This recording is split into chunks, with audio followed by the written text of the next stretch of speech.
What's up, guys? Spenny. They say that humility is the first step to actually becoming wise, learning what you don't know, accepting that you don't have all of the answers, and maybe you're not the greatest of all time. Maybe if you're getting your show canceled, your late night show, and you've destroyed the entire Tonight Show brand, you should listen to the man who actually created late night television, Johnny Carson, to see perhaps where you went wrong. And in the fallout of Stephen Colbert losing everything at CBS in an absolute humiliation, this clip has been popping up in my People timeline. say he'll never take a serious controversy. Well, I have an answer to that. I said, now, tell me the last time that Jack Benny, Red Skelton,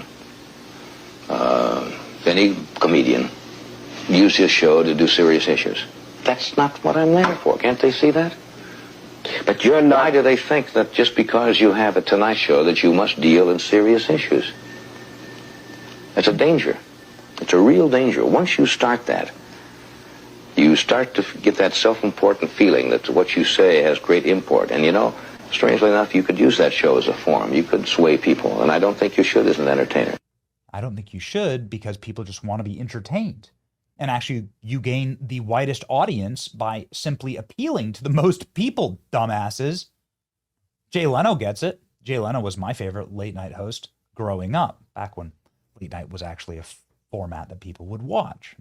In the 90s, it was. It was still very powerful. Jay Leno blasts late night comedy hosts over divisive content as Colbert gets the boot from CBS. Jay Leno is taking aim at modern late night comedy shows, claiming that they're isolating half their viewers. He did this interview. He's 75 years old, and he reflects on his shift in late night culture. And he says, listen, by just becoming left-wing propaganda networks, you're going to piss off the majority of America. It's the reason why I keep this map on the wall, because that's the majority of America. Here's Jay Leno.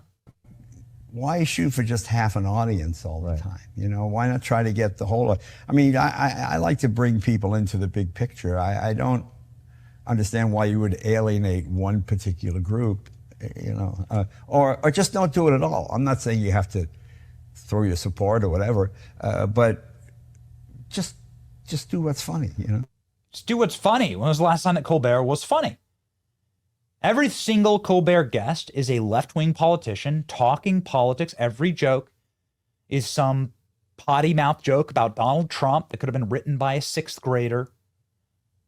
It's just become banal, and that's why it was canceled. It's canceled because it's painfully unfunny.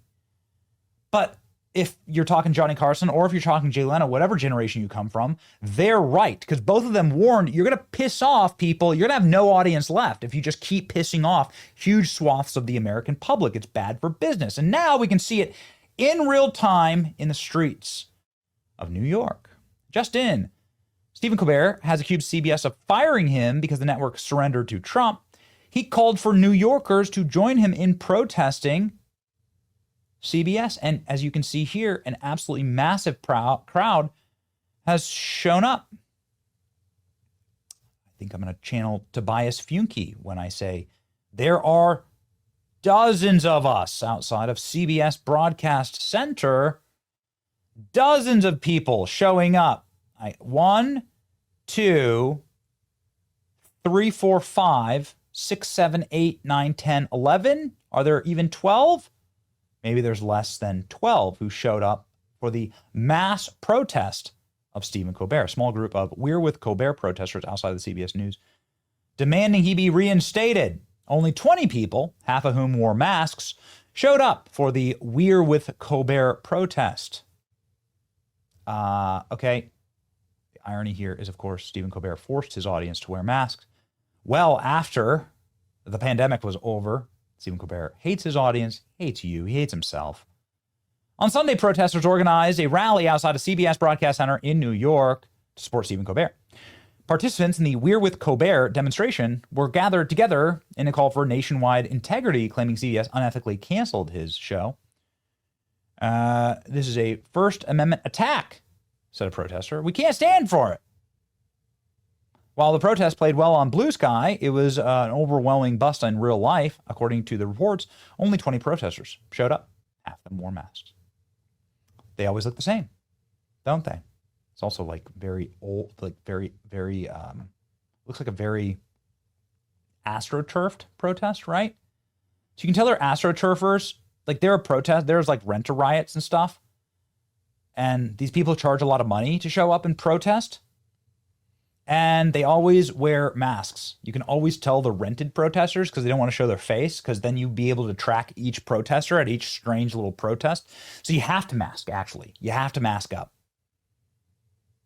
I like Donald Trump's ban on protesters wearing masks, actually. But yeah, this is common on the left. You can do rent a mob, rent a rally.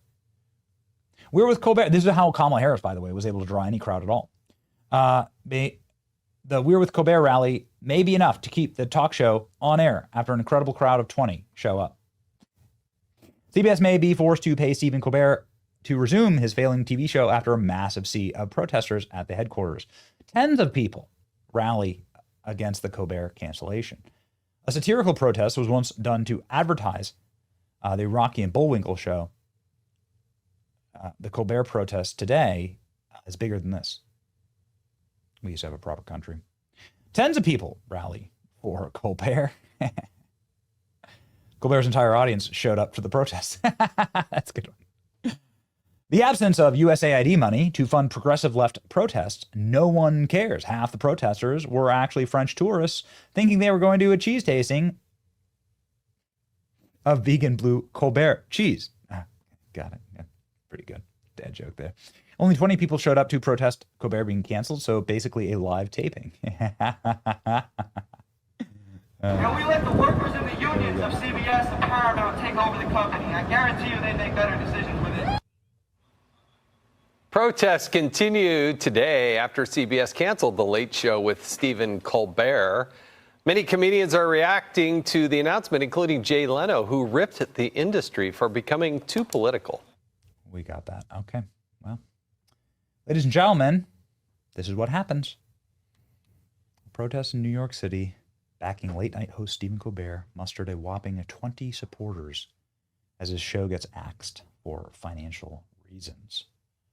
Stephen Colbert decided to spend one of his last remaining shows then attacking the company that put his $20 million a year salary. He's such a funny man. I clapped. This is why. You know, it's amazing to actually see it, the mask off moment. Stephen Colbert, like, could you imagine whinging after losing $40 million a year and then ripping your bosses? Why didn't they cancel the show the first year? Lose $40 million a year? And the entire reason that they have to cancel the show is because of jokes like that. He doesn't understand, like, this is what a public broadcast company has to do. They can't be politically biased. You'll lose your licensure. The FCC is threatening these licensures. That's part of the problem. Anyway, getting too deep there. The main point is just be funny, as Jay Leno says. Just be funny and don't isolate your audience. Right? Right. It's your boy Benny. Like, share, and subscribe. We're funny sometimes. At least our memes are. See ya.